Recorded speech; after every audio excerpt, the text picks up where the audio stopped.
Salut, bienvenue sur ma chaîne, moi c'est Julie. Aujourd'hui je vais faire une vidéo un peu différente de ce que j'ai l'habitude de poster sur ma chaîne. Il s'agit d'un tag couture. Donc en fait ce sont des questions auxquelles je vais répondre en rapport avec la couture. Donc je suis passée sur la chaîne de Pauline Love Lola. J'ai trouvé sa vidéo tag couture super sympa et j'ai vu que d'autres aussi personnes sur YouTube faisaient cette vidéo. Je me suis dit franchement pourquoi pas. Donc je me suis inspirée de cette vidéo, je vous mets sa chaîne dans la barre d'infos. Je vais essayer de faire une vidéo pas trop longue. On va essayer. Donc c'est parti, première question. Alors pourquoi et comment as-tu commencé la couture? Pourquoi et comment? Donc j'ai commencé la couture en 2013. Et à vrai dire, à l'époque, je faisais pas de vidéos YouTube, mais j'aimais beaucoup regarder des vidéos YouTube. Donc il y avait des vidéos de certaines jeunes filles, c'était surtout des filles à l'époque, qui avaient des vieux vêtements ou qui prenaient les vêtements de leurs parents, qui faisaient les fripes, et qui prenaient des vêtements pour ensuite les modifier, les customiser. Et j'ai trouvé ça super. J'ai décidé de le faire, et c'est là que j'ai acheté ma première machine. Je dis je me lance, j'ai acheté une première machine à coudre basique que je n'ai pas touchée pendant 6 mois. Parce que voilà, au début on est là, on est motivé, ouais j'ai envie de le faire, ouais c'est trop bien, ouais je vais m'y mettre, mais une fois qu'on est devant la machine, on se dit on s'arrache les cheveux de la tête, on se dit mais qu'est-ce que c'est que ça en fait, non je m'arrête là. Donc pendant 6 mois, j'ai laissé cette machine dormir et au bout de 6 mois je me suis dit bon je me pose. Voilà, concentrée, patiente, et j'essaie. Et depuis ce jour-là, j'ai pas lâché la couture. Donc c'est comme ça que j'ai commencé. Deuxième question, que t'apporte la couture? La couture m'apporte satisfaction et dans un certain sens confiance en moi également. Parce que lorsque je commence un vêtement, voilà, je me dis si j'arrive à le finir et si j'arrive à faire quelque chose de beau, c'est vraiment que voilà, que je sais réellement faire quelque chose. De mes mains et de ma tête également. Troisième question. Te souviens-tu de ton premier ouvrage? Ok, restez là, j'arrive. Donc, mon premier ouvrage. Si vous n'avez pas compris ce que c'est en fait c'est un short. Hein, voilà, les deux jambes, là, comme ça. Un élastique à la taille. Voilà, bord franc. Pareil, des ourlets bien pourris, enfin voilà, ça c'est le premier truc que j'ai fait de moi-même et j'en étais mais vraiment fière. J'en étais vraiment fière. Voilà, le truc qui ressemble à rien, j'ai même pas coupé les fils. Ou alors je sais pas si c'est le tissu qui... Non, j'ai même pas coupé les fils. Oh Une séance de couture, c'est comment? Une séance de couture, c'est comment? Ça dépend. En général, une séance de couture, c'est long. C'est parfois épuisant parce que lorsque on a le fer à repasser allumé, au bout de 2 heures, on commence à transpirer un peu. Avec un petit peu de musique, en prenant son temps, franchement, c'est cool. Et ça passe vite. Ça passe vite. En tout cas, pour moi, ça passe vite. 5e question. Un endroit dédié. J'ai de la chance. J'ai énormément de chance d'avoir une chambre. En fait j'ai 2 chambres, une chambre dans laquelle je dors, une autre chambre dans laquelle une chambre qui est dédiée à la couture. Je peux avoir 2 machines, je peux avoir une étagère pour ranger mes tissus, je peux avoir de la place pour ranger tous mes patrons, etc. Donc j'ai énormément de chance. Yes. 6e question, que pense ton entourage de la couture? Mon entourage pense que... ils en pensent du bien. Ils sont très contents pour moi et voilà, ils ont du respect pour ce que je fais. Encore une fois, j'ai beaucoup de chance. Ta machine à coudre, au petit soin ou à la va comme je te pousse? Ça dépend des jours. C'est surtout ma surjeteuse que elle va me lâcher. 8e question, tiens, surjeteuse, recouvreuse.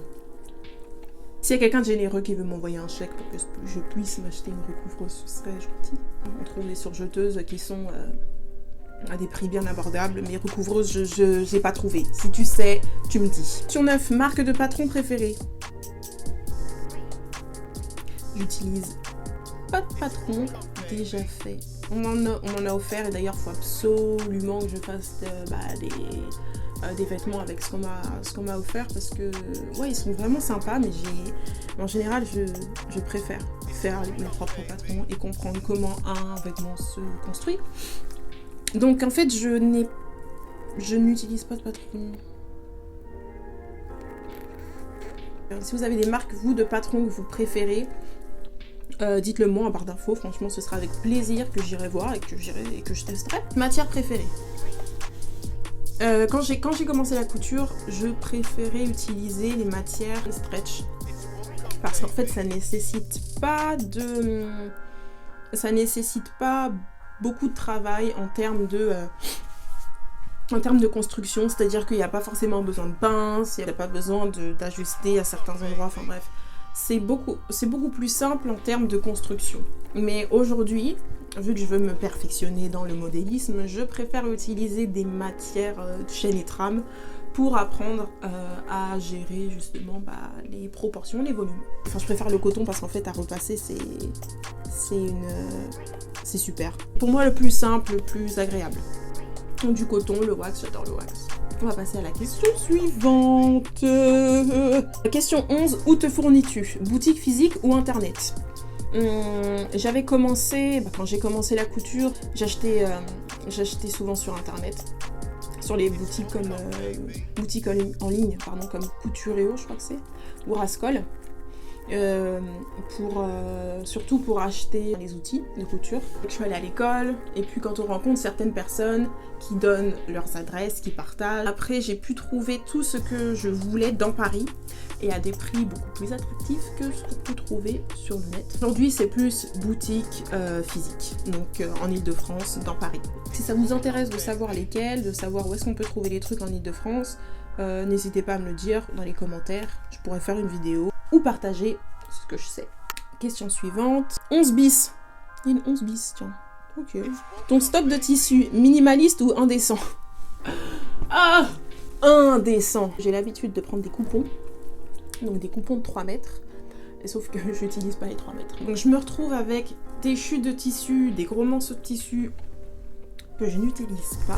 S'il vous plaît, si vous connaissez un endroit en Ile-de-France où je peux, parce qu'à vrai dire je ne sais pas, donc je demande, où je peux recycler mon tissu, ce serait ce serait d'une grande aide. J'ai besoin de savoir où est-ce que je peux déposer mon tissu pour le recycler. Parce que là ça devient du n'importe quoi, je sais pas comment faire. Question 12, et les livres et patrons? Donc pour les patrons, comme je vous ai dit, les patrons déjà faits, je vais pas pouvoir vous répondre.